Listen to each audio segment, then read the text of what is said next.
Gas cylinder தட்டுப்பாடு காரணமாக மின் அடுப்பு பயன்பாடு அதிகரிப்பால் டீ கடைகள் மற்றும் ஹோட்டல்களுக்கு வரும் கூடுதல் மின் கட்டணத்தில் யூனிட் ஒன்றிற்கு ₹2 மானியம் வழங்கப்படும் என்ற தமிழக அரசின் அறிவிப்பு குறித்து மக்கள் குரல் பகுதியில் பல்வேறு பகுதி மக்கள் தெரிவித்த கருத்துக்களை பார்க்கலாம்.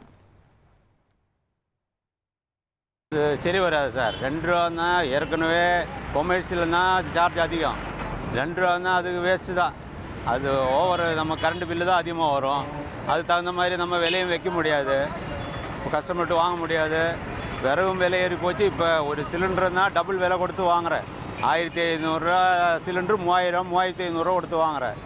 அதனால அந்த ₹2 மானியம் எல்லாம் சொல்கிறது வேஸ்ட்டு சார். மின்னடுப்பு யூஸ் பண்ணால் நம்ம கட்டுப்படியாது. அது இப்போ வாங்கவும் முடியாது.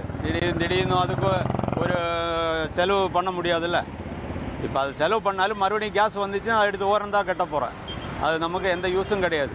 இது ₹2 யூனிட்டுக்கெல்லாம் கொடுத்தோம்னா அது வேஸ்ட்டு தான். அது நமக்கு எந்த இது பிரயோஜனம் கிடையாது. தமிழக முதலமைச்சர் அவர்கள் கரண்ட்டு யூனிட்டுக்கு ₹2 குறைக்கிறதுனால இதுக்கு மேலே கரண்ட் அடுப்பு வாங்கி வச்சுக்கலாம் அப்படின்னு ஒரு ஐடியாவில் இருக்கும். ரொம்ப பயனுள்ளதாக இருக்குது. இப்போ கரண்ட்டு ₹2 யூனிட்டு குறையறதுனால சரி இதுக்கு மேலே சிலிண்டர் வேணாம், கரண்ட்டிலே நம்ம டீ போட்டுக்கலாம், அந்த இது செஞ்சுருக்காங்க. இது கரண்ட்டுன்னா கரண்ட்டுக்கு உண்டான சுவிட்ச் பாக்ஸு பாத்திரங்கள் எல்லாமே தனித்தனியாக வாங்கணும். அது இல்லாமல் கேஸோட பவர் கரண்ட்டில் கிடைக்காது. அதுதான் வேறு ஒன்றும் மிஸ்டேக் இல்லை. ஆனால் என்ன இப்போ கொஞ்சம் விலை கூடுதலாக போட்டு வாங்கிட்டு இருக்கோம். ₹5000 பக்கம் வாங்கிட்டு இருக்கோம். மாமூலாக கொடுக்குறவங்க தான் கொடுத்துட்ருக்காங்க. ஆனால் அவங்களுக்கே கிடைக்கிறதுன்னு சொல்லி அங்கே இங்கே ஓடி அடி கூத்தாடி வாங்கிட்டு வந்துடுறாங்க. இப்போ காலையில் சொன்ன தெரியல இன்னும் வந்துட்டு இல்லை. ஏதாவது சிறுதுளி பெருவலங்கிற மாதிரி ஏதாவது ஒரு சின்ன விஷயம் நடந்தால் கூட நமக்கு இந்த காலகட்டத்தில் நமக்கு சந்தோஷமான விஷயம்தான்.